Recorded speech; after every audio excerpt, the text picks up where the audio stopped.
For horse race betting, and horse races are a prediction market, the horse who is bet on to finish first finishes first more than second, third, fourth, fifth, sixth. The horse who's supposed to finish second, according to the market, finishes second more than first, third, fourth, fifth, sixth. The horse who's predicted to finish third, same thing. The horse race market actually does very well in making predictions. Google, ahead of the curve on so many things, has some internal prediction markets with respect to its own products.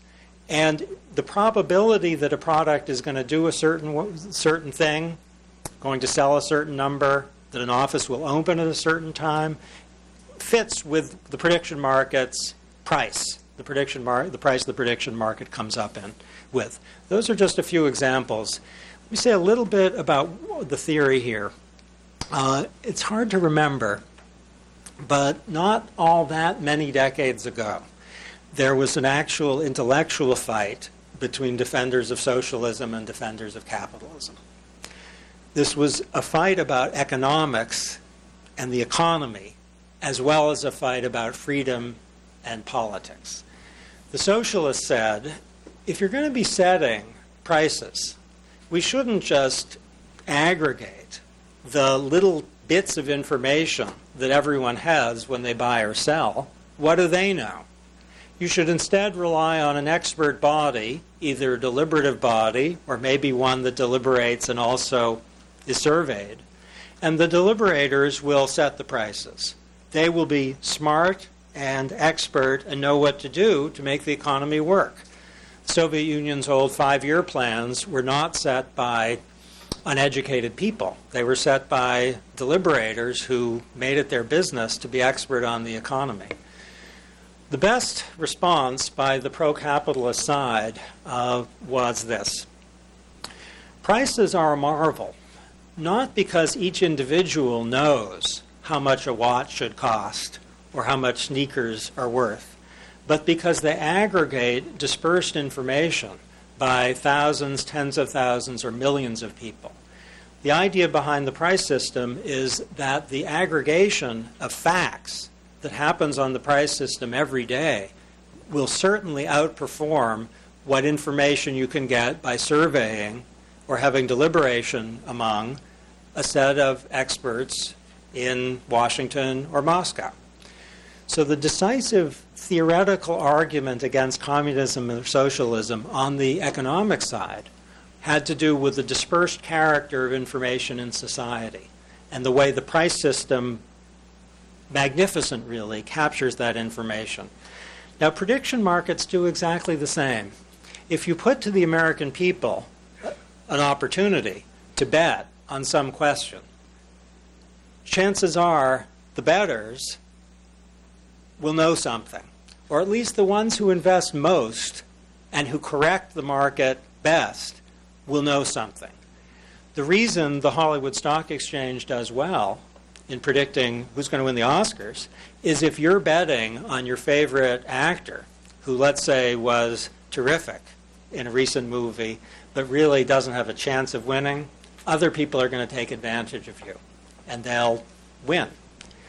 On the Iowa electronic markets, if you say some doomed candidate is certainly going to win and pour money into that candidate, smart people out there are going to get a gleam in their eye and they're going to be able to take advantage of you, and the market price will accordingly correct.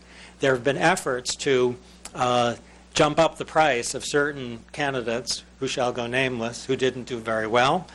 They don't work very long because the smart bettors come in and take the money of the people who are trying to jump up the price.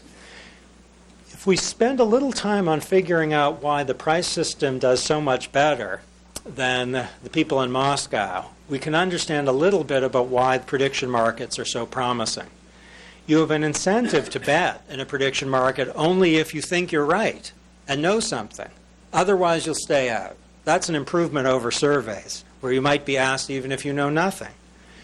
If you have a lot of intensity and confidence, meaning that you are pretty clear that some product, let's say, is going to do very well, then you'll bet a lot of money. Prediction markets incorporate intensity as well as the incentive to stay in or stay out. Also, prediction markets are dynamic and incorporate learning. Let's suppose you've said that you think President Bush is going to nominate some not very popular judge for the Supreme Court, and the non-popularity of that judge comes out. Well, then people aren't going to invest in that stock. So the upshot is that just as surveys have some advantages over individual experts, so prediction markets have advantages over surveys because they allow people to stay out and they allow measurement of intensity as well as your conclusion. Okay, so what I've tried to do here is to offer a glimpse of why deliberation often does poorly, why like-minded people steer one another to extreme positions, of why surveys are often magically good at making predictions and sometimes ludicrously bad at making predictions, and about why prediction markets often perform so well. Because my emphasis has been on deliberation, I'm going to conclude with the 20th century's great theorist of deliberation in the political domain, that is John Dewey, who said toward the end of his life, "The belief that thought and its communication are now free simply because legal restrictions have been done away with is absurd. The currency of that belief perpetuates the infantile state of our knowledge, for it ignores recognition of our central need, which is to have ideas which are used as tools of inquiry and which are tested, corrected, and caused to grow in actual use. No one and no mind was ever emancipated merely by being left alone."